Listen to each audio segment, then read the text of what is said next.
A Ilustre Casa de Ramires, de Eça de Queiroz. Lido por Sónia Pedro.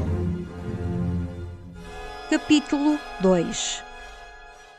Bocejando, apertando os cordões das largas pantalonas de seda que lhe escorregavam da cinta, Gonçalo, que durante todo o dia preguiçara, estirado no divã de damasco azul, com uma vaga dor nos rins, atravessou languidamente o quarto para espreitar no corredor o antigo relógio de charão. 5h30. Para desanuviar, pensou numa caminhada pela fresca estrada dos Bravais. Depois, numa visita, devida, já desde a Páscoa, ao velho Sanches Lucena, eleito novamente deputado nas eleições gerais de abril pelo Círculo de Vila Clara.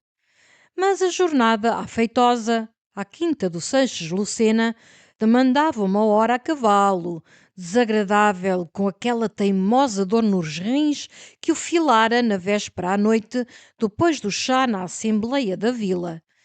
E indeciso, arrastava os passos no corredor para gritar ao Bento ou à Rosa que lhe subissem uma limonada, quando, através das varandas abertas, ressoou um vozeirão de grosso metal que, gracejando, mais se engrossava, rolava pelo pátio numa cadência cava de malho malhando. Ó sou Gonçalo! Ó sou Gonçalão! Ó sou Gonçalíssimo Mendes Ramires! E reconheceu logo o Titó, o António Villa-Lobos, seu vago parente e seu companheiro de Vila Clara, onde aquele homenzarrão excelente de velha raça alentejana se estabelecera sem motivo, só por afeição bucólica à vila. E havia 11 anos que a atulhava com os seus possantes membros, o lento ribombo do seu vozeirão e a sua ociosidade espalhada pelos bancos, pelas esquinas, pelas ombreiras das lojas, pelos balcões das tabernas, pelas sacristias a caturrar com os padres, até pelo cemitério a filosofar com o coveiro. Era um irmão do velho Morgado de Cidadelha, o genealogista, que lhe estabelecera uma mesada de 8 moedas para o conservar longe de Cidadelha e do seu sujo serralho de moças de campo e da obra tenebrosa a que agora se atrelara, a verídica inquirição, uma inquirição sobre as bastardias, crimes e títulos ilegítimos das famílias fidalgas de Portugal. E Gonçalo, desde estudante, amara sempre aquele Hércules bonacheirão que o seduzia pela prodigiosa força, a incomparável potência em beber todo um pipo e em comer todo um anho, e, sobretudo, pela independência, uma suprema independência que, apoiada ao bengalão terrífico e com as suas 8 moedas dentro da algibeira, nada temia e nada desejava, nem da terra, nem do céu. Logo, debruçado na varanda, gritou: Ó Titó, sobe! Sobe enquanto eu me visto! Tomas um cálice de genebra. Vamos depois passear até aos Bravais. Sentado no rebordo do tanque redondo e sem água que ornava o pátio, erguendo para o casarão a sua franca e larga face requeimada, cheia de barba ruiva, o Titó movia lentamente, como um leque, um velho chapéu de palha. Não posso! Ouve lá! Tu queres hoje à noite cear no gago comigo e com o João Gouveia?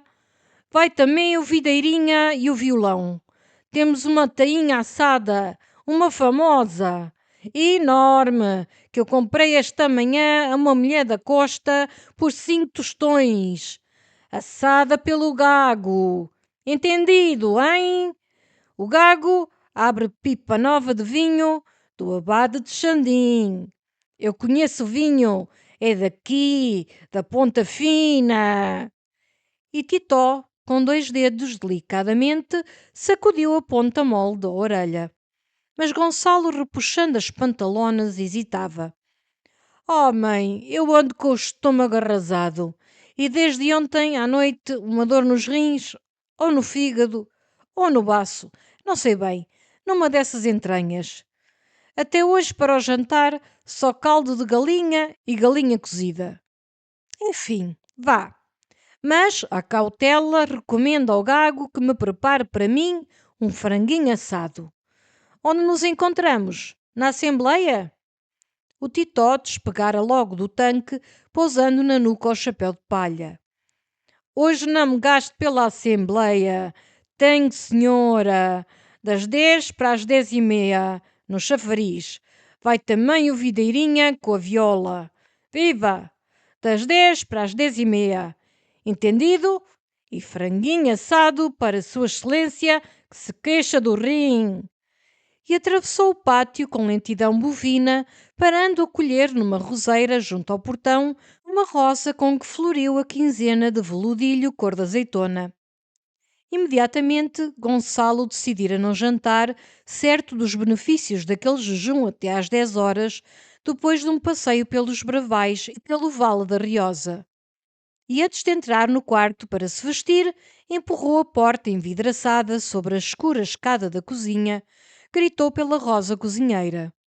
Mas nem a boa velha, nem o Bento, por quem também berrou furiosamente, responderam, no pesado silêncio em que jaziam, como abandonados, esses sombrios fundos de grande laje e de grande abóboda que restavam do antigo palácio, restaurado por Vicente Ramires, depois da sua campanha em Castela, incendiado no tempo del rei Dom José I. Então Gonçalo desceu 2 degraus da gasta escadaria de pedra e atirou outro dos longos brados com que atroava a torre, desde que as campainhas andavam desmanchadas. E descia ainda para invadir a cozinha quando a Rosa acudiu. Saíra para o pátio da horta com a filha da Crispola. Não sentira o senhor doutor. Pois estou a berrar há uma hora, e nem você, nem Bento. É porque não janto. Vou cear à Vila Clara com os amigos. A Rosa, do sonoro fundo do corredor, protestou desolada. Pois o senhor doutor ficava assim em jejum até horas da noite. Filha de um antigo hortelão da torre, crescida na torre, já cozinheira da torre quando Gonçalo nascera, sempre o tratara por menino, e mesmo por seu riquinho, até que ele partiu para Coimbra e começou a ser para ela e para o Bento o senhor doutor. E o senhor doutor ao menos devia tomar o caldinho de galinha que apurara desde o meio-dia, cheirava que nem feito no céu. Gonçalo, que nunca discordava da Rosa ou do Bento, consentiu. E já subia quando reclamou ainda a Rosa para se informar da Crispola, uma desgraçada viúva que, com um rancho faminto de crianças, adoecera pela Páscoa de febres perniciosas.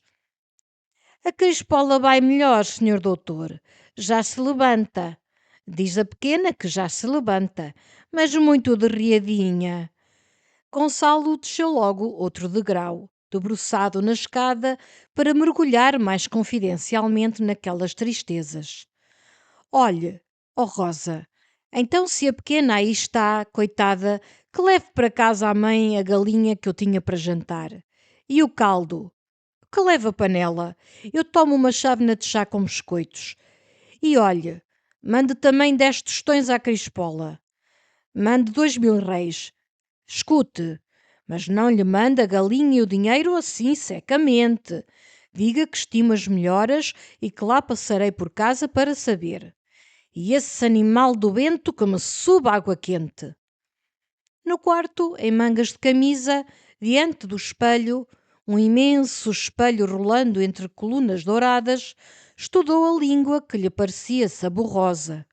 Depois o branco dos olhos, receando a amarelidão de bilis solta. E terminou por se contemplar na sua feição nova, agora que rapara a barba em Lisboa, conservando o bigodinho castanho, frisado e leve, e uma mosca, um pouco longa, que lhe alongava mais a face aquilina e fina, sempre de uma brancura de nata. O seu desconsolo era o cabelo, bem ondeado, mas ténue e fraco, e, apesar de todas as águas e pomadas, necessitando já a risca mais elevada, quase ao meio da testa clara. É infernal! Aos 30 anos estou calvo. E todavia não se despegava do espelho numa contemplação agradada, recordando mesmo a recomendação da tia Louredo em Lisboa. Ó sobrinho, um menino assim, galante e esperto, não se enterre na província. Lisboa está sem rapazes. Precisamos cá um bom Ramires. Não, não se enterraria na província, imóvel sob a era e a poeira melancólica das coisas imóveis, como a sua torre. Mas vida elegante em Lisboa, entre a sua parentela histórica, como aguentaria com o conto de 800.000 réis de renda que lhe restava, pagas as dívidas do papá? E depois, realmente, vida em Lisboa só a desejava com uma posição política. Cadeira em São Bento, influência intelectual no seu partido, lentas e seguras avançadas para o poder. E essa tão docemente sonhada em Coimbra, nas fáceis cavaqueiras do Hotel Mondego, muito remota a entrevia, quase inconquistável, para além do muro alto e áspero, sem porta e sem fenda. Deputado! Como?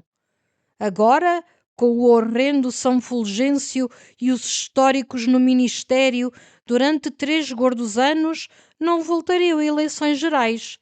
E mesmo nalguma eleição suplementar, que possibilidade lograria ele que desde Coimbra, bem levianamente, arrastado por uma elegância de tradições, se manifestara sempre regenerador no centro da couraça, nas correspondências para a Gazeta do Porto, nas verrinas ardentes contra o chefe do distrito, o cavaleiro detestável. Agora só lhe restava esperar. Esperar, trabalhando, ganhando em consistência social, edificando com sagacidade, sobre a base do seu imenso nome histórico, uma pequenina nomeada política, tecendo e estendendo a malha preciosa das amizades partidárias desde Santa Ireneia até ao Terreiro do Paço. Sim, eis a teoria esplêndida, mas consistência, nomeada, afeições políticas, como se conquistam? Advogue, escreva nos jornais, fora o conselho distraído e risonho do seu chefe, o Brás Vitorino. Advogar em Oliveira, mesmo em Lisboa? Não podia, com aquele seu horror ingênito quase psicológico a autos e papelada forense. Fundar um jornal em Lisboa como o Ernesto Rangel, seu companheiro de Coimbra no Hotel Mondego? Era façanha fácil para o neto adorado da senhora Dona Joaquina Rangel, que armazenava 10.000 pipas de vinho nos barracões de Gaia. Batalhar no Jornal de Lisboa? Nessas semanas de capital, sempre pelo banco hipotecário, sempre com as primas, nem formara relações duráveis e úteis nos 2 grandes diários regeneradores, Amanhã e A Verdade, de sorte que realmente, nesse muro que o separava da fortuna, só descobria um buraquinho, bem apertado, mas serviçal. Os anais de literatura e de história, com a sua colaboração de professores, de políticos, até do ministro, até de um almirante, o guerreiro Araújo, esse tocante mansador. Apareceria, pois, nos anais com a sua torre, revelando imaginação e um saber rico. Depois, trepando da invenção para o terreno mais respeitável da erudição, daria um estudo que até lhe lembrara no comboio ao voltar de Lisboa sobre as origens visigóticas do direito público em Portugal.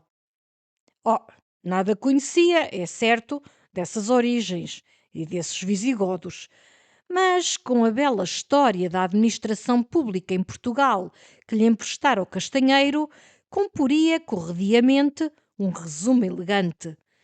Depois, saltando da erudição às ciências sociais e pedagógicas, porque não amassaria uma boa reforma do ensino jurídico em Portugal em 2 artigos maçudos de homem de Estado. Assim avançava bem chegado aos regeneradores, construindo e cinzelando o seu pedestal literário, até que os regeneradores voltassem ao ministério e no muro se escancarasse a desejada porta triunfal. E no meio do quarto, em ceroulas, com as mãos nas ilhargas, Gonçalo Mendes Ramires concluiu pela necessidade de apressar a sua novela. Mas quando acabarei eu essa torre assim emperrado, sem veia, com o fígado combalido? O Bento, velho de face rapada e morena, com um lito cabelo branco todo encarapinhado, muito limpo, muito fresco na sua jaqueta de ganga, entrara vagarosamente, segurando a infusa de água quente. Ó Bento, ouve lá, tu não encontraste na mala que eu trouxe de Lisboa ou no caixote um frasco de vidro com um pó branco? É um remédio inglês que me deu o Sr. Dr. Matos. Tem um rótulo em inglês, com o nome em inglês, não sei quê, fruit salt, quer dizer sal de frutas. O Bento cravou no soalho os olhos, que depois cerrou meditando. Sim, no quarto de lavar, em cima do baú vermelho, ficara um frasco com pó embrulhado num pergaminho antigo como os do arquivo. É esse! Declarou Gonçalo. Eu precisava em Lisboa uns documentos por causa daquele malvado foro de Praga. E por engano, na balbúrdia, levo do arquivo um pergaminho perfeitamente inútil. Vai buscar o rolo, mas tem cuidado com o frasco. O Bento, cuidadoso, sempre lento, ainda enfiou os botões de ágata nos punhos da camisa do senhor doutor e desdobrou sobre a cama para ele vestir a quinzena, as calças bem vincadas de cheviote leve. E Gonçalo, retomado pela ideia de artigos para os anais, folheava rente à janela a história da administração pública em Portugal, quando o Bento voltou com um rolo de pergaminho, de onde pendia, por fitas ruídas, um selo de chumbo. É esse mesmo! Exclamou o fidalgo, atirando o volume para o poial da janela. É esse mesmo que eu enrolei no pergaminho para se não quebrar. Desembrulha, deixa em cima da cômoda. O senhor doutor Matos aconselhou que o tomasse com água tépida em jejum. Parece que ferve. E limpa o sangue, desanuvia a cabeça. Pois eu, muito necessitado ando de desanuviar a cabeça. Toma tu também, Bento, e diz à Rosa que tome. Todos tomam agora, até o Papa. Com cuidado, o Bento desenrolara o frasco, estendendo sobre o mármore da cômoda o pergaminho duro, onde a letra do século XVI se encarquilhava amarela e morta. E Gonçalo, abotoando o colarinho. Ora, aí está o que eu levo preciosamente para deslindar o foro de Praga. Um pergaminho do tempo de Dom Sebastião. E só percebo mesmo a data. 1400... Não, 1577. Nas vésperas da Jornada de África. Enfim, serviu para embrulhar o frasco. O Bento, que escolhera no gavetão um colete branco, relanceou de lado o pergaminho venerável. Naturalmente, foi carta que el rei Dom Sebastião escreveu a algum aborzinho do senhor doutor. Naturalmente, murmurava o fidalgo diante do espelho. E para lhe dar alguma coisa boa, alguma coisa gorda. Antigamente, ter rei era ter renda. Agora... Ai, não apertes tanto essa fivela, homem. Trago há dias o estômago inchado. Agora, com efeito, esta instituição de rei anda muito safada, Bento. Parece que anda, observou gravemente o Bento. Também o século afiança que os reis estão a acabar, e por dias, ainda ontem afiançava. E o século é jornal bem informado. No de hoje, não sei se o senhor doutor leu, lá vem a grande festa dos anos do senhor Sanches Lucena e o fogo de vistas e o bródio que deram na feitosa. Enterrado no divã de Damasco, Gonçalo estendera os pés ao Bento que lhe laçava as botas brancas. Esse Sanches Lucena é um idiota. Ora que arranjo fará esse homem aos 60 anos ser deputado, passar meses em Lisboa, no Frankfurt, abandonar as propriedades, deixar aquela linda quinta? E para quê? Para rosnar de vez em quando, apoiado. Antes ele me cedesse a cadeira a mim, que sou mais esperto, não possuo grandes terras e gosto do Hotel Bragança. E por Sancho Lucena? O Joaquim amanhã que me tenha a égua pronta a esta hora para eu ir à Feitosa visitar esse animal. E ponho então o fato novo de montar que trouxe de Lisboa, com as polainas altas. Há mais de 2 anos que não vejo a dona Ana Lucena. É uma linda mulher. Pois quando o senhor doutor estava em Lisboa, eles passaram aí na Caleche. Até pararam. E o senhor Sanches Lucena apontou para a torre a mostrar à senhora. Mulher muito perfeita. E traz uma grande luneta com um grande cabo e um grande grilhão todo de ouro. Bravo! Encharca bem esse lenço com água de colónia que tem a cabeça tão pesada. Essa dona Ana era uma jornaleira, uma moça do campo, de Corinde. Bento protestou com o frasco suspenso, espantado para o fidalgo. Não, senhor. A senhora dona Ana Lucena é de gente muito baixa, filha de um carniceiro de Obar. E o irmão andou a monte por ter morto o ferrador de Ilhavo. Enfim, resumiu Gonçalo. Filha de carniceiro, irmão a monte, bela mulher, luneta de ouro. Merece fato novo. Em Vila Clara, às 10 horas, sentado num dos bancos de pedra do chafariz, sob as olaias, o Titó esperava com o amigo João Gouveia, que era o administrador do Conselho da Vila. Ambos se abanavam com os chapéus, em silêncio, gozando a frescura e o sussurro da água lenta na sombra. E a meia batia no relógio da Câmara quando o Gonçalo, que se retardara na Assembleia num voltarete enremissado, apareceu anunciando uma fome terrível, a fome histórica dos Ramires, e apressando a marcha para o Gago, sem mesmo consentir que o Titó descesse à tabacaria do Brito a buscar uma garrafa de aguardente de cana da Madeira, velha e da ponta fina. Não há tempo! Ao Gago! Ao Gago! Senão devoro um de vocês com esta furiosa fome ramírica. Mas, logo ao subirem a calçadinha, parou ele cruzando os braços, interpelando divertidamente o senhor administrador do Conselho pelo estupendo feito do seu governo.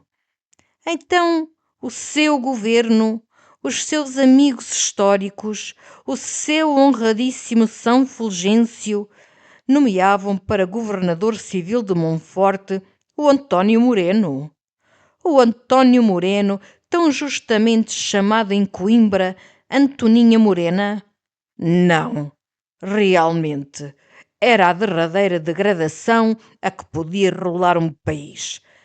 Depois desta, para a harmonia perfeita dos serviços, só outra nomeação e urgente, a da Joana Salgadeira, Procuradora-Geral da Coroa. E o João Gouveia, um homem pequeno, muito escuro, muito seco, de bigode mais duro que piaçaba, esticado numa sobrecasaca curta, com o chapéu coco atirado para a orelha, não discordava.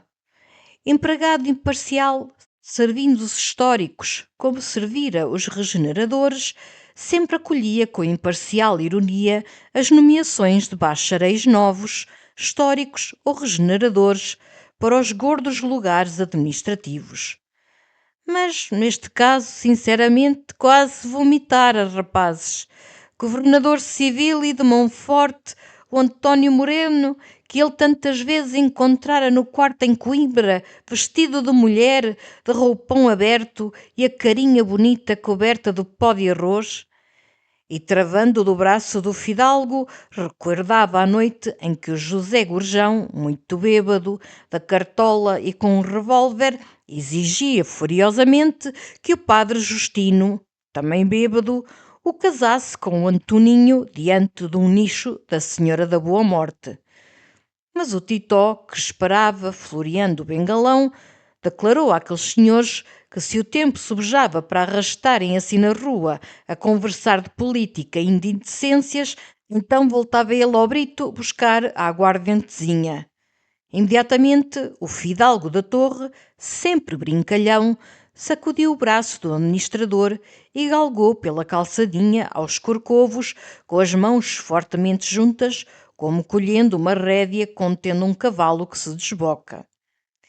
E na sala alta do Gago, ao cimo das escadas guia e íngreme que subia da taberna a um canto da comprida mesa alumiada por 2 candeeiros de petróleo, a ceia foi muito alegre, muito saboreada.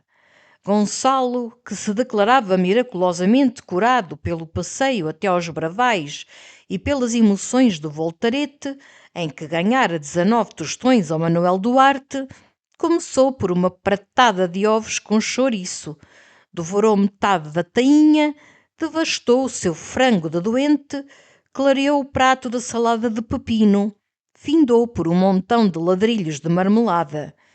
E através deste nobre trabalho, sem que a fina brancura da sua pele se afogueasse, esvaziou uma caneca vidrada de alvaralhão, porque logo ao primeiro trago e com desgosto do Titó, amaldiçoara o vinho novo do abade. À sobremesa apareceu o videirinha do violão, tocador afamado de Vila Clara, ajudante da farmácia e poeta com versos de amor e de patriotismo já impressos no Independente de Oliveira. Jantara nessa tarde com o violão em casa do comendador Barros, que celebrava o aniversário da sua comenda. E só aceitou um copo de alvaralhão em que esmagou um ladrilho de marmelada para adocicar a goela. Depois, à meia-noite, Gonçalo obrigou o Gago a espetar o lume, ferver um café muito forte, um café terrível, Gago amigo, um café capaz de abrir talento no senhor comendador Barros. Era essa a hora divina do violão e do fadinho. E já o videirinha recuara para a sombra da sala, pigarreando, afinando os bordões, pousado com melancolia à borda de um banco alto. A soledade, videirinha, pediu o bom Titó pensativo, enrolando um grosso cigarro. Videirinha gemeu deliciosamente a soledade. Quando fores ao cemitério, ai, soledade, soledade. Depois, apenas ele findou, aclamado, e enquanto acertava as cravelhas, o fidalgo da torre e João Gouveia, com os cotovelos na mesa, os charutos fumegando, conversavam sobre essa venda de Lourenço Marques aos ingleses, preparada sorrateiramente, conforme clamavam, arrepiados de horror, os jornais da oposição, pelo governo do São Fulgêncio. E Gonçalo também se arrepiava, não com a alienação da colónia, mas com a impudência do São Fulgêncio, que aquele careca obeso, filho sacrílego de um farade que depois se fizera merceeiro em Cabecelhos, trocasse libras por se manter mais 2 anos no poder um pedaço de Portugal. Torrão Augusto, trilhado heroicamente pelos Gamas, os Ataídes, os Castros, os seus próprios avós. Era para ele uma abominação que justificava todas as violências, mesmo uma revolta, e a casa de Bragança enterrada no lodo do Tejo. Trincando sem parar amêndoas torradas, João Gouveia observou: sejamos justos, Gonçalo Mendes. Olhe que os regeneradores... O fidalgo sorriu superiormente. Se os regeneradores realizassem essa grandiosa operação, bem, Esses, primeiramente, nunca cometeriam a indecência de vender a ingleses terra de portugueses. Negociariam com franceses, com italianos, povos latinos, raças fraternas, e depois os bons milhões soantes seriam aplicados ao fomento do país, com saber, com probidade, com experiência. Mas esse horrendo careca do São Fulgêncio, e no seu furor engasgado, gritou por Genebra, porque realmente aquele conhaque do gago era uma peçonha torpe. Tito encolheu os ombros resignado. Não me deixaste ir buscar a aguardentezinha, agora aguenta. E a Genebra é ainda mais peçonhenta, nem para os negros desse Lourenço Marques que tu queres vender. Portugueses indecentes a vender Portugal. Até o senhor administrador do Conselho devia proibir estas conversas. Mas o senhor administrador do Conselho afirmou que as consentia e rasgadamente, porque também ele, como governo, venderia Lourenço Marques e Moçambique e toda a costa oriental, e às talhadas, em leilão. Ali toda a África posta em praça, apregoada no terreiro do Paço. E sabiam os amigos porquê? Pelo são princípio de forte administração, estendia o braço meio alçado do banco, como num parlamento, pelo são princípio de que todo proprietário de terras distantes que não pode valorizar por falta de dinheiro urgente, as deve vender para consertar o seu telhado, estrumar a sua horta, povoar o seu curral, fomentar todo o bom torrão que pisa com os pés. Ora, a Portugal restava toda uma riquíssima província a manhar, a regar, a lavrar, a semear. O Alentejo!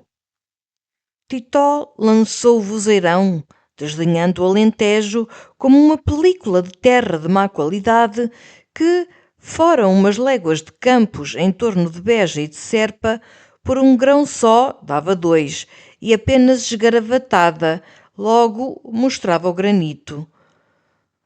O Mano João tem lá uma herdade imensa, imensíssima, que rende 300.000 reis. O administrador, que advogara em Mértola, protestou encristado. O Alentejo, província abandonada, sim, abandonada miseravelmente desde séculos pela imbecilidade dos governos, mas riquíssima, fertilíssima. Pois, então os árabes. E qual árabes? Ainda há dias o Freitas Galvão me contava. Mas Gonçalo Mendes, que cuspira também a Genebra com uma carantonha, acudiu num resumo varredor, condenando todo o Alentejo como uma desgraçada ilusão.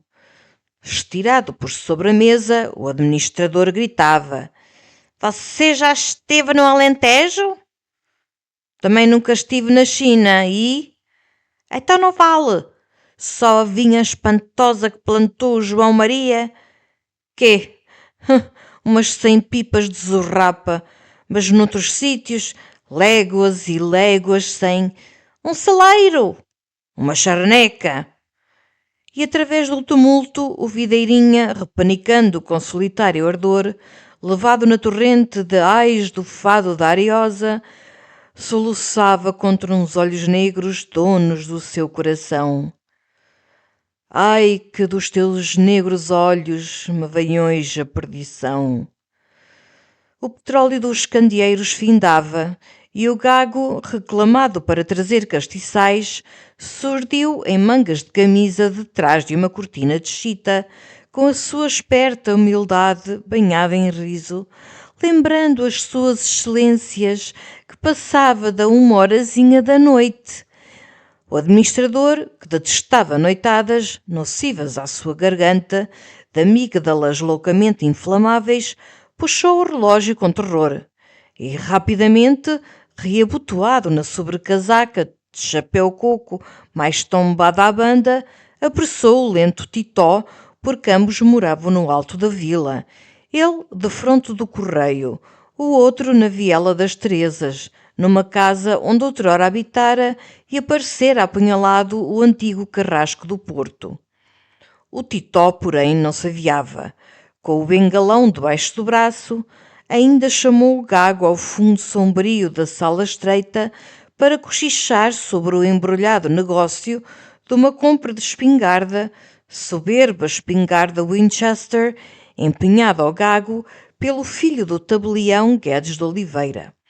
E quando desceu a escadaria, encontrou à porta da taberna, no estendido luar que orlava a rua adormecida, o fidalgo da Torre e o João Gouveia, bruscamente engalfinhados, na costumada contenda sobre o governador civil de Oliveira, o André Cavaleiro. Era sempre a mesma briga, pessoal, furiosa e vaga. Gonçalo, clamando que não aludissem diante dele pelas 5 chagas de Cristo a esse bandido, esse senhor cavaleiro e sobretudo cavalo, manda um burlesco que desorganizava o distrito. E João Gouveia, muito teso, muito seco, com o coco mais caído na orelha, assegurando a inteligência superior do amigo cavaleiro que estabelecera limpeza e ordem como Hércules nas cavalariças de Oliveira. O fidalgo rugia e Videirinha, com o violão resguardado atrás das costas, suplicava aos amigos que recolhessem à taberna para não alvorotar a rua. Tanto mais que de fronte, coitada, a sogra do doutor Venâncio está desde ontem com a pontada. Pois então, berrou Gonçalo, não venham com disparates que revoltam. Dizer você, Gouveia, que Oliveira nunca teve governador civil como o cavaleiro. Não é por meu pai. O papá já lá vai há 3 anos, infelizmente, e concordo que não fosse boa autoridade. Era frouxo, andava doente. Mas depois tivemos o Visconde de Freixo Mil, tivemos o Bernardino, você serviu com eles, eram 2 homens.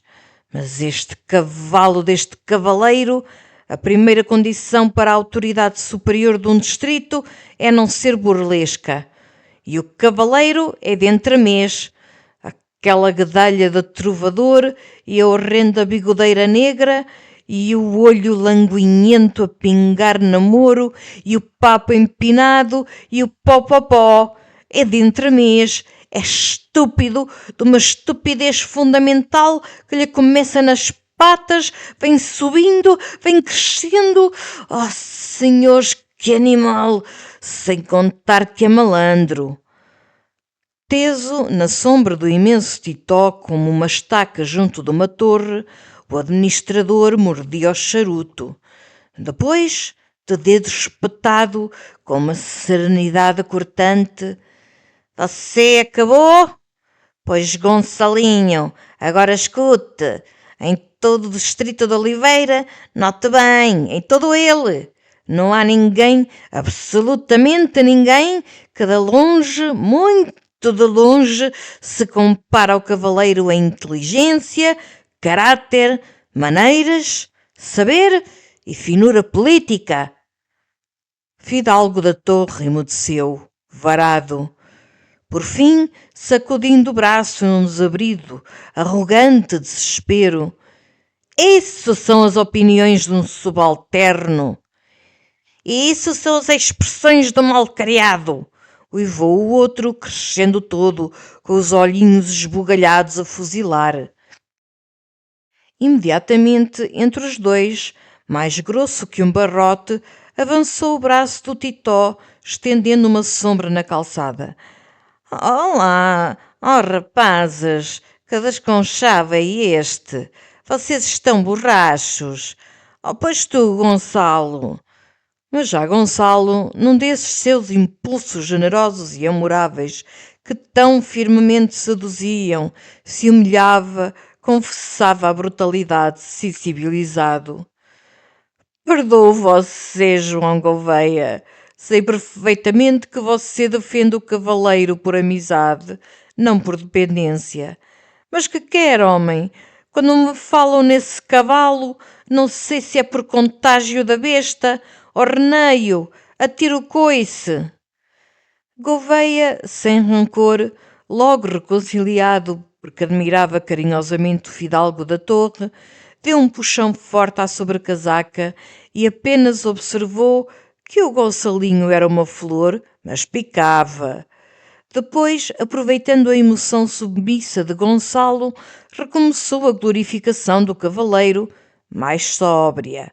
Reconhecia certas fraquezas, sim, com efeito, aquele modo empertigado, mas que coração! E o Gonçalinho devia considerar. Fidalgo, de novo revoltado, recuou espalmando as mãos. Escute você, ó João Gouveia, por que é que você lá em cima à ceia não comeu a salada de pepino? Estava divina, até o videirinha apeteceu. Eu repeti, acabei a travessa. Porque foi? Porque você tem horror fisiológico, horror visceral ao pepino. A sua natureza e o pepino são incompatíveis. Não há raciocínios, não há subtilezas que o persuadam a admitir lá dentro o pepino. Você não duvida que ele seja excelente, desde que tanta gente de bem o adora, mas você não pode, pois eu estou para o cavaleiro como você para o pepino. Não posso. Não há molhos nem razões que me disfarcem. Para mim é asqueroso. Não vai. Vomito. E agora ouça. Então Titó, que bocejava, interveio já farto. Bem, parece-me que apanhamos a nossa dose de cavaleiro e valente. Somos todos muito boas pessoas e só nos resta debandar. Eu tive senhora, tive tainha, estou derriado e não tarda a madrugada, que vergonha. O administrador pulou. Oh, diabo! E ele às 9 horas da manhã com comissão de recenseamento. Para esmagar bem o amu, cingiu Gonçalo num rijo abraço, e quando o fidalgo descia para o chafariz com o videirinha, que nestas noites festivas de Vila Clara o acompanhava sempre pela estrada até ao portão da torre, João Gouveia ainda se voltou pendurado do braço do Titó no meio da calçadinha para lhe lembrar um preceito moral de não sei de que filósofo. Não vale a pena estragar boa ceia por causa de má política. Creio que é de Aristóteles. E até Videirinha, que de novo afinava a viola, se preparava para um solto descanto ao luar, murmurou respeitosamente por entre abafados arpejos. Não vale a pena, senhor doutor. Realmente não vale a pena. Porque em política, hoje é branco, amanhã é negro e depois, zás, tudo é nada. O fidalgo encolhera os ombros. Na política, como se ele pensasse na autoridade, no senhor governador civil de Oliveira, quando injuriava o senhor André Cavaleiro do Corinde. Não! O que detestava era o homem, o falso homem de olho langoroso, porque entre eles existia um desses fundos agravos que outrora, no tempo dos truquetezindos, armavam um contra o outro, em dura arrancada de lanças, dois bandos senhoriais. E pela estrada, com a lua no alto dos outeiros de Valverde, enquanto no violão do Videirinha tremia o choro lento do fado do Vimioso, Gonçalo Mendes recordava aos pedaços aquela história que tanto enchera a sua alma desocupada. Ramires e Cavaleiros eram famílias vizinhas, uma com a velha torre em Santa Ireneia, mais velha que o reino, a outra com quinta bem tratada e rendosa em Corinde. E quando ele, rapaz de 18 anos, enfiava enfastiadamente os preparatórios do liceu, André Cavaleiro, então estudante do 3º ano, já o tratava como um amigo sério. Durante as férias, como a mãe lhe dera um cavalo, aparecia todas as tardes na torre, e muitas vezes sob os arvoredos da quinta, ou passeando pelos arredores de Brevais e Valverde, lhe confiava como a um espírito maduro as suas ambições políticas, as suas ideias de vida, que desejava grave e toda votada ao Estado. Gracinha Ramires desabrochava na flor dos seus 16 anos, e mesmo em Oliveira lhe chamavam a Flor da Torre. Ainda então vivia a governanta inglesa de Gracinha, a boa Miss Rhodes, que, como todos na Torre, admirava com entusiasmo André Cavaleiro pela sua amabilidade, a sua ondeada cabeleira romântica, a doçura quebrada dos seus olhos largos, a maneira ardente de recitar Vitor Hugo e João de Deus. E com essa fraqueza que lhe amolecia a alma e os princípios perante a soberania do amor, favorecera demoradas conversas de André com Maria da Graça, sob as olaias do mirante, e mesmo cartinhas trocadas ao escurecer por sobre o muro baixo da mãe d'água. Todos os domingos o cavaleiro jantava na torre, e o velho procurador Rebelo já preparara com esforço e resmungando um conto de reis para o enxoval da menina. O pai de Gonçalo, governador civil de Oliveira, sempre atarefado, enredado em política e em dívidas, amanhecendo só na torre aos domingos, aprovava esta colocação de Gracinha, que meiga e romanesca, sem mãe que a velasse, criava na sua vida, já difícil, um tropeço e um cuidado. Sem representar como ele uma família de imensa crónica, anterior ao reino do mais rico sangue de reis godos, André Cavaleiro era um moço bem nascido, filho de general, neto de desembargador, com brasão legítimo na sua casa apalaçada de Corinde e terras fartas em redor, de boa semeadura, limpas de hipotecas. Depois, sobrinho de Reis Gomes, um dos chefes históricos, já afiliado no Partido Histórico desde o segundo ano da universidade, a sua carreira andava marcada com segurança e brilho na política e na administração. E, enfim, Maria da Graça amava elevadamente aqueles reluzentes bigodes, os ombros fortes de Hércules bem educado, o porte ufano que lhe encoraçava o peitilho e que impressionava. Ela, em contraste, era pequenina e frágil, com os olhos tímidos e esverdeados que o sorriso umedecia e enlanguecia, uma transparente pele de porcelana fina e cabelos magníficos, mais lustrosos e negros que a cauda de um corcel de guerra, que lhe rolavam até aos pés, em que se podia embrulhar toda, assim macia e pequenina. Quando desciam ambos as alamedas da quinta, Miss Rhodes, que o pai, professor de literatura grega em Manchester, recheara de mitologia, pensava sempre em Marte, cheio de força, amando Psique, cheia de graça. E mesmo os criados da torre se maravilhavam do lindo par.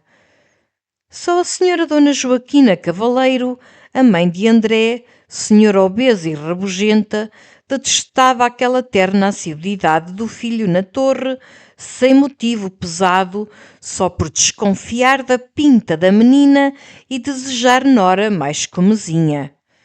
Felizmente, quando André Cavaleiro se matriculava no 5º ano, a desagradável matrona morreu de uma anasarca. O pai de Gonçalo recebeu a chave do caixão. Gracinha tomou luto e Gonçalo, companheiro de casa do cavaleiro na rua de São João, em Coimbra, enrolou um fumo na manga da batina. Logo, em Santa Ireneia, se pensou que o esplêndido André, libertado da peca oposição da mamã, pediria a flor da torre depois do ato de formatura. Mas findo esse desejado ato, Cavaleiro abalou para Lisboa, porque se preparavam eleições em outubro, e ele recebera do tio Reis Gomes, então ministro da Justiça, a promessa de ser deputado por Bragança. Todo esse verão o passou na capital. Depois, em Sintra, onde o negro langor dos seus olhos úmidos amolecia corações.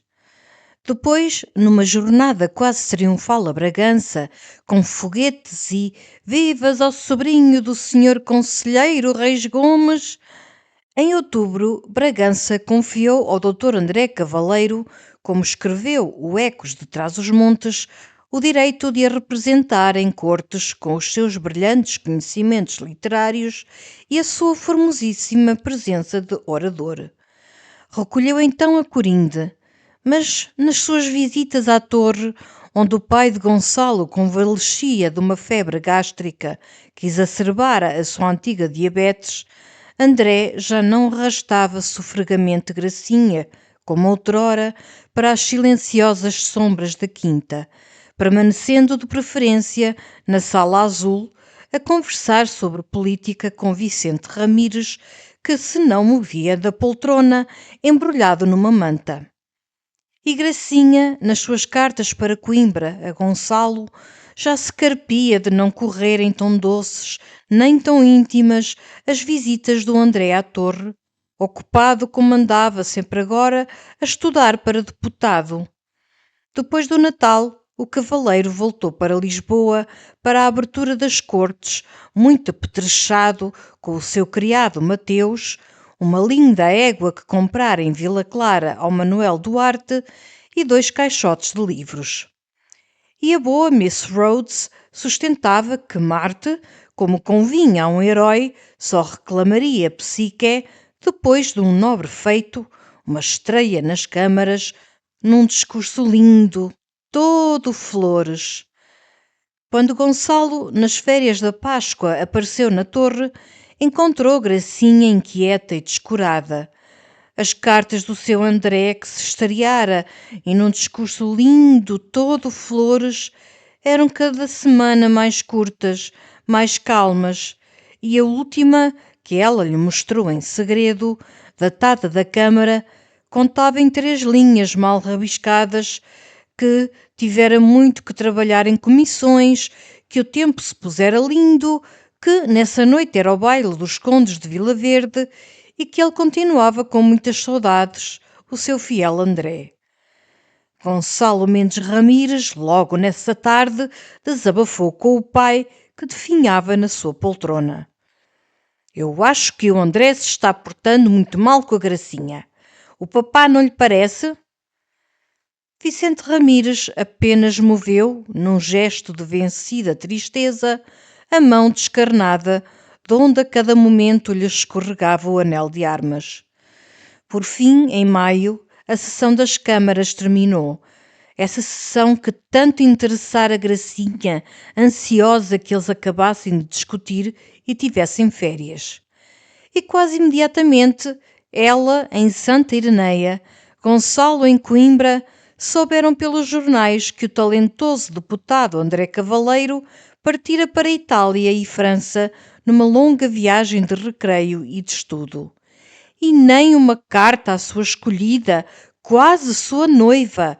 Era um ultraje, um bruto ultraje, que outrora no século XII lançaria todos os Ramires com homens de cavalo e pionagem sobre o solar dos cavaleiros, para deixar cada trave denegrida pela chama, cada cervo pendurado de uma corda de cânave. Agora, Vicente Ramires, apagado e mortal, murmurou simplesmente: que traste! Ele, em Coimbra, rugindo, jurou esbofetear um dia o infame. A boa Miss Rhodes, para se consolar, desembrulhou a sua velha harpa, encheu Santa Ireneia de magoados arpejos. E tudo findou nas lágrimas que Gracinha, durante semanas, tão desconsolada da vida que nem se penteava, escondeu sob as olaias do mirante.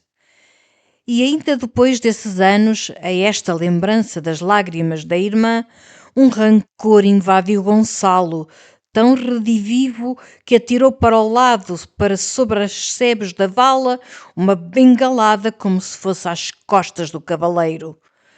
Caminhavam então junto à ponte da Portela, onde os campos se alargam e da estrada se avista Vila Clara, que a lua branqueava toda, desde o convento de Santa Teresa, rente ao chafariz, até ao muro novo do cemitério, no alto, com os seus finos ciprestes. Para o fundo do vale, clara também no lugar, era a igrejinha de Craquede, Santa Maria de Craquede, resto do antigo mosteiro em que ainda jaziam, nos seus rudes túmulos de granito, as grandes ossadas dos Ramires Afonsinos. Sob o arco, docemente, o riacho lento rastando entre os seixos sussurrava na sombra. E Videirinha, enlevado naquele silêncio e suavidade saudosa, cantava num gemer surdo de bordões. Baldadas são tuas queixas, escusados são teus ais, que é como se eu morto fora e não me verás nunca mais. E Gonçalo retomara as suas recordações, repassava tristezas que depois caíram sobre a torre. Vicente Ramires morrera numa tarde de agosto, sem sofrimento, estendido na sua poltrona à varanda, com os olhos cravados na velha torre, murmurando para o padre Soeiro: quantos Ramires verá ela ainda, nesta casa e à sua sombra? Todas essas férias as consumiu Gonçalo no escuro cartório, desajudado, porque o procurador, o bom Rebelo, também Deus o chamara, revolvendo papéis, apurando o estado da casa, reduzida aos 2,300 mil que rendiam os foros de Craquede, a herdade de Praga e as duas quintas históricas, Treixedo e Santa Ireneia. Quando regressou a Coimbra, deixou Gracinha em Oliveira, em casa de uma prima, Dona Arminda Nunes Viegas, senhora muito abastada, muito bondosa, que habitava no Terreiro da Louça, um imenso casarão cheio de retratos de afuengos e de árvores de costado, onde ela, vestida de veludo preto, pousada num canapé de damasco entre aias que fiavam, perpetuamente relia os seus livros de cavalaria. O Amadís, Leandro o Belo, Tristão e Branca Flor, as crónicas do imperador Clarimundo.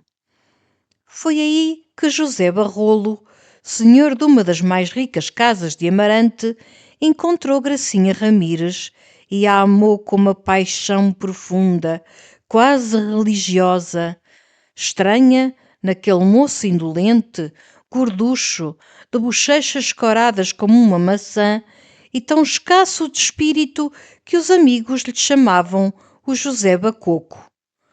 O bom Barrolo residira sempre em Amarante com a mãe, não conhecia o traído romance da Flor da Torre, que nunca se espalhara para além dos cerrados arvoredos da quinta.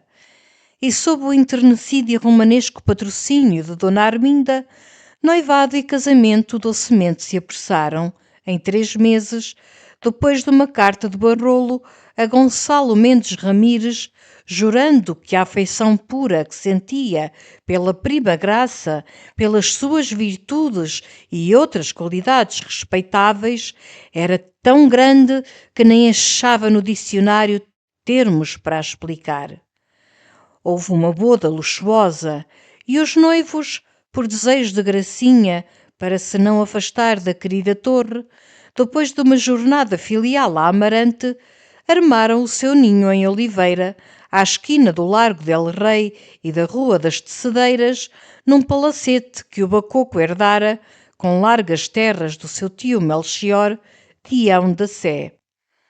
2 anos correram, mansos e sem história, e Gonçalo Mendes Ramires passava justamente em Oliveira as suas últimas férias de Páscoa, quando André Cavaleiro, nomeado governador civil do distrito, tomou posse estrondosamente, com foguetes, filarmónicas, o governo civil e o paço do bispo iluminados, as armas dos cavaleiros em transparentes no café da Arcada e na recebedoria. Barrolo conhecia o cavaleiro quase intimamente, admirava o seu talento, a sua elegância, o seu brilho político. Mas Gonçalo Mendes Ramires, que dominava soberanamente o Bomba Coco, logo o intimou a não visitar o senhor governador civil, a não o saudar sequer na rua e a partilhar por dever de aliança os rancores que existiam entre Cavaleiros e Ramires. José Barrolo cedeu, submisso, espantado sem compreender. Depois, uma noite no quarto, enfiando as chinelas, contou a Gracinha a esquisitice de Gonçalo. E sem motivo, sem ofensa, só por causa da política. Ora, vê tu, um belo rapaz como o cavaleiro, podíamos fazer um ranchinho tão agradável. Outro sereno ano passou, e nessa primavera, em Oliveira, onde se demorara para a festa dos anos do Barrolo, eis que Gonçalo suspeita, fareja, descobre uma incomparável infâmia. O empertigado homem da bigodeira negra, o senhor André Cavaleiro, recomeçara com soberba impudência a cortejar Gracinha Ramires de longe, mudamente, em olhadelas fundas, carregadas de saudade e langor, procurando agora apanhar como amante aquela grande fidalga, aquela Ramires que desdenhara como esposa. Tão levado ia Gonçalo pela branca estrada no rolo amargo destes pensamentos que não reparou no portão da torre nem na portinha verde à esquina da casa sobre 3 degraus.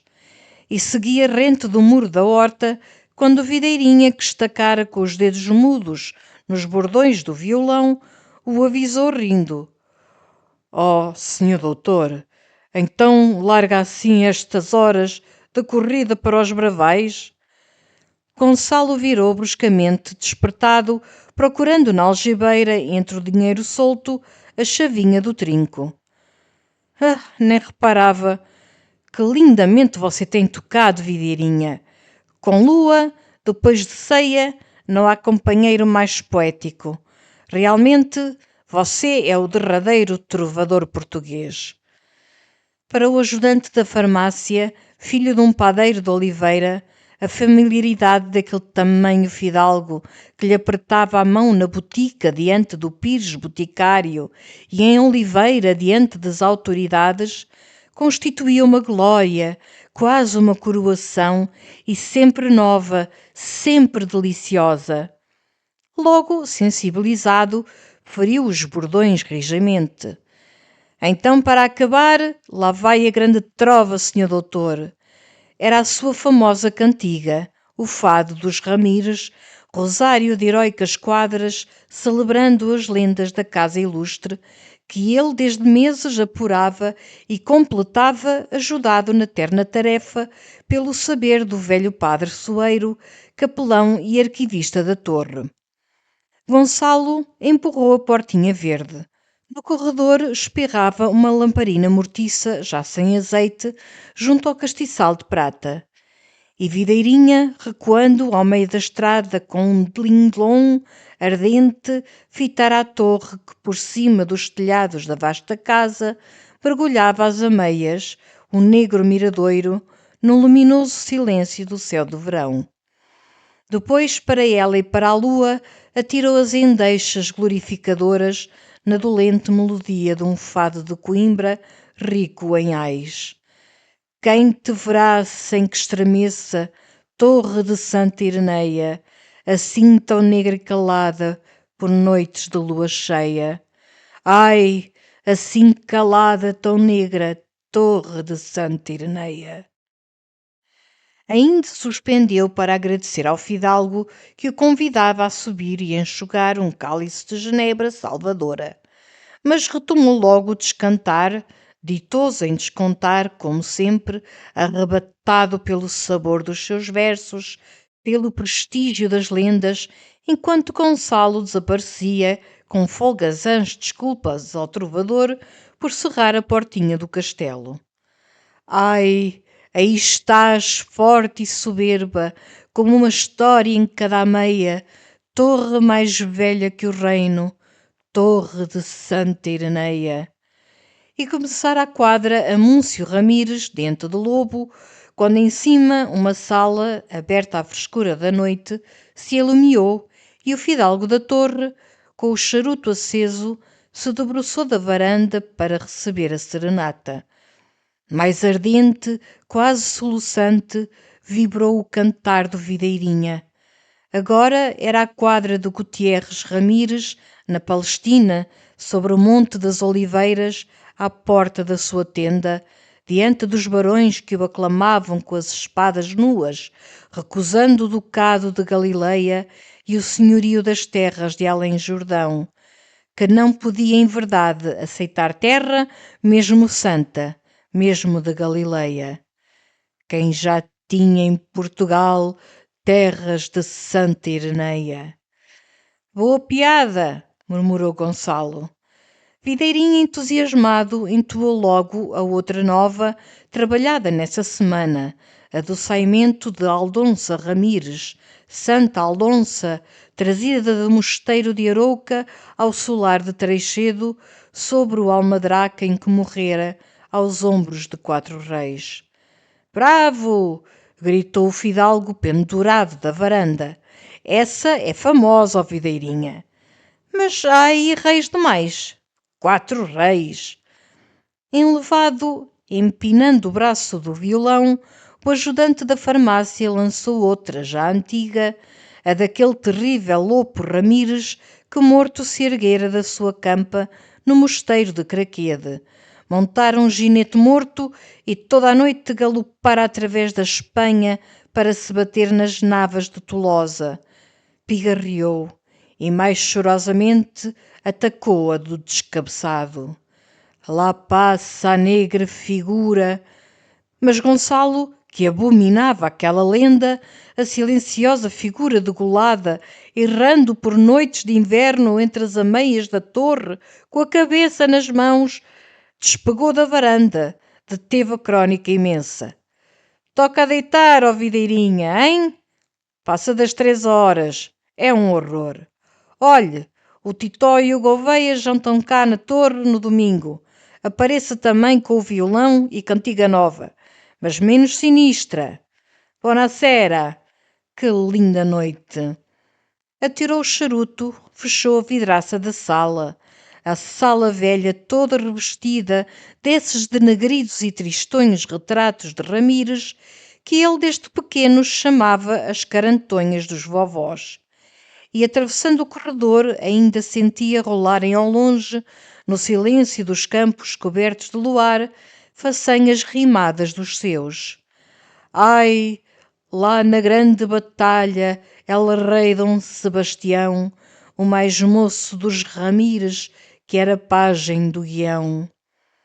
Despido, soprada a vela, depois num rápido sinal da cruz, o fidalgo da torre adormeceu. Mas no quarto que se povoou de sombras, começou para ele uma noite revolta e pavorosa. André Cavaleiro e João Gouveia romperam pela parede, revestidos de cotas de malha, montados em horrendas tainhas assadas, e lentamente, piscando o olho mau, arremessavam contra o seu pobre estômago pontuadas de lança que o faziam gemer e estorcer sobre o leito de pau preto. Depois era na calçadinha de Vila Clara o Medonho Ramires morto, com a ossada a ranger dentro da armadura, e el rei Dom Afonso II arreganhando afiados dentes de lobo que o arrastavam furiosamente para a Batalha das Navas. Ele resistia fincado nas lajes, gritando pela Rosa, por Gracinha, pelo Titó, mas Dom Afonso tão rijo murro lhe despedia aos rins, com o guante de ferro que o arremessava desde a hospedaria do Gago até à Serra Morena, ao campo da Lide, luzente e fremente de pendões e de armas. E imediatamente seu primo de Espanha, Gomes Ramires, mestre de Calatrava, debruçado do negro ginete, lhe arrancava os derradeiros cabelos entre a retumbante galhofa de toda a hoste sarracena e os prantos da tia Louredo, trazida como um andor aos ombros de 4 reis. Por fim, moído, sem sossego, já com a madrugada clareando nas fendas das janelas e as andorinhas espiando no beiral dos telhados, o fidalgo da torre atirou um derradeiro repelão aos lençóis, saltou ao soalheiro, abriu a vidraça e respirou deliciosamente o silêncio, a frescura, a verdura, o repouso da quinta. Mas que sede! Uma sede desesperada que lhe encurtiçava os lábios. Recordou então o famoso fruit salt que lhe recomendara o Dr. Matos. Arrebatou o frasco, correu à sala de jantar em camisa e, a arquejar, deitou 2 fartas colheradas num copo d'água da bica velha que esvaziou de um trago na fervura picante. Ah, que consolo! Que rico consolo! Voltou derriadamente à cama e readormeceu logo, muito longe, sobre as relvas profundas de um prado de África, debaixo de coqueiros sussurrantes, entre o apimentado aroma de radiosas flores que brotavam através de pedregulhos de ouro. Dessa perfeita beatitude o arrancou o Bento ao meio-dia, inquieto com aquele tardar do senhor doutor. É que passei uma noite horrenda, Bento. Pesadelos, pavores, bulhas, esqueletos. Foram os malditos ovos com chouriço e o pepino, sobretudo o pepino. Uma ideia daquele animal do Titó. Depois de madrugada tomei o tal fruit salt e estou ótimo, homem. Estou otimíssimo. Até me sinto capaz de trabalhar. Leva para a livraria uma chávena de chá verde, muito forte. Leva também torradas. E momentos depois, na livraria, com um roupão de flanela sobre a camisa de dormir, sorvendo lentos goles de chá, Gonçalo relia junto da varanda essa derradeira linha da novela, tão rabiscada e mole, em que os largos raios da lua se estiravam pela larga sala de armas. De repente, numa rasgada impressão de claridade, entreviu detalhes expressivos para aquela noite de castelo e de verão. As pontas das lanças dos esculcas faiscando silenciosamente pelos adarves da muralha e o coachar triste das rãs nas bordas lodosas dos fossos. Bons traços!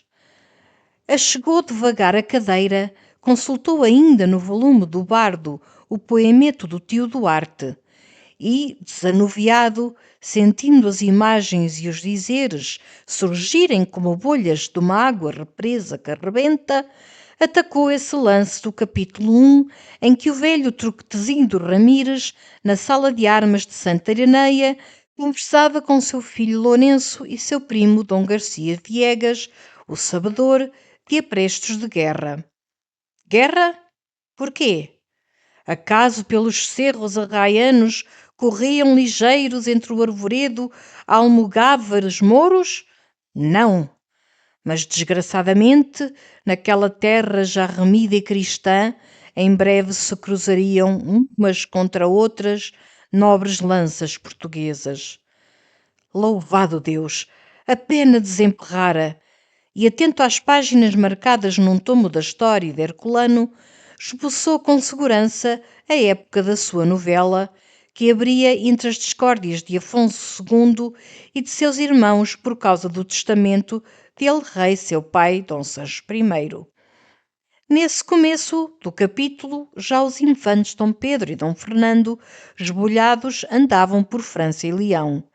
Já com eles abandonara o reino o forte primo dos Ramires, Gonçalo Mendes de Sousa, chefe magnífico da casa dos Sousas, e agora, encerradas nos castelos de Montemor e de Jogueira, as senhoras infantas, Dona Teresa e Dona Sancha, negavam a Dom Afonso o senhorio real sobre as vilas, fortalezas, herdades e mosteiros que tão copiosamente lhes doara El-Rei seu pai. Ora, antes de morrer no Alcácer de Coimbra, o senhor Dom Sancho suplicara a Truquetezindo Mendes Ramires, seu colasso e alferes mor, por ele armado cavaleiro em lourvão, que sempre lhe servisse e defendesse a filha amada entre todas, a infanta Dona Sancha, senhora de Aveiras.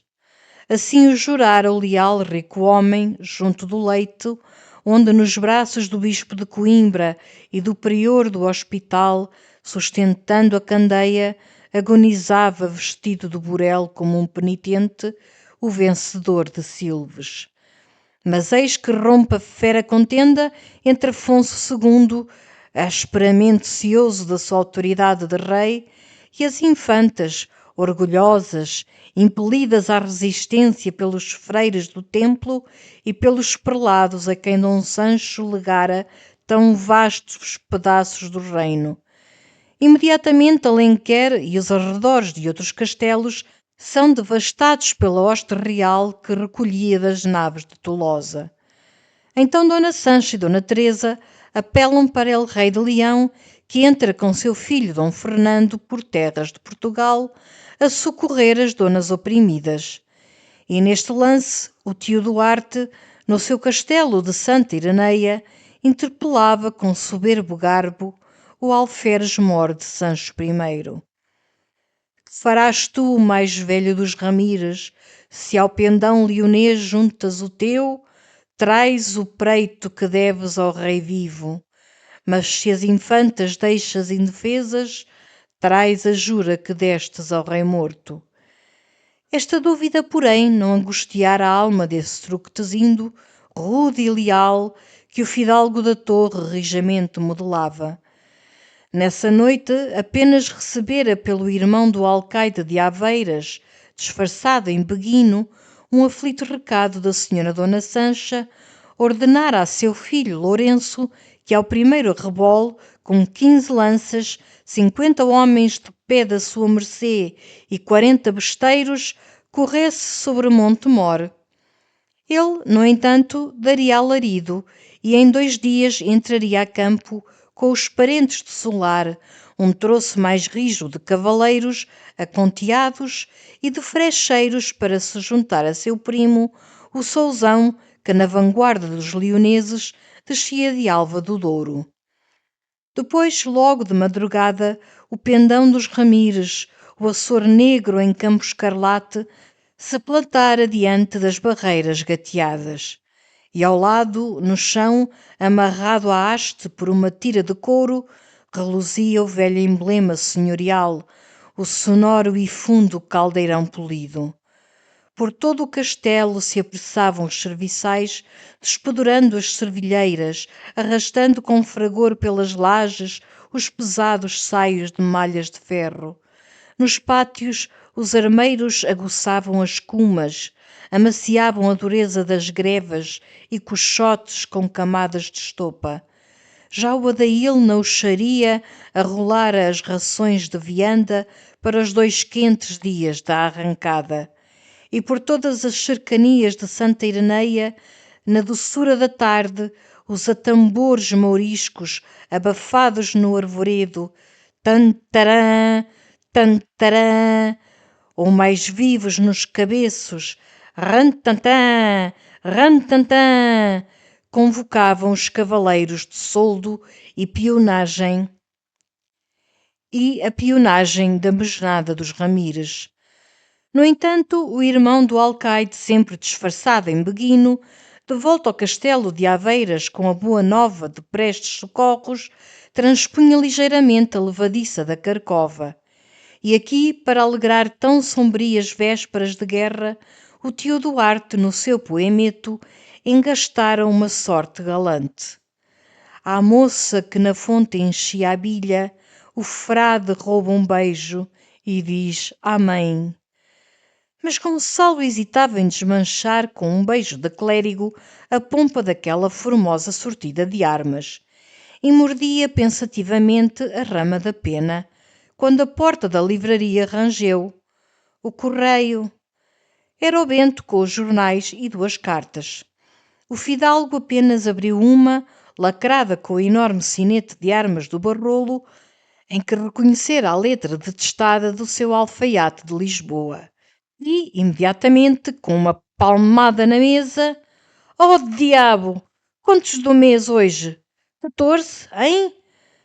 O Bento esperava com a mão no fecho da porta. É que não tardam os anos da mana graça. De todo esqueci, esqueço sempre. E sem ter um presentinho engraçado. Que seca, hein?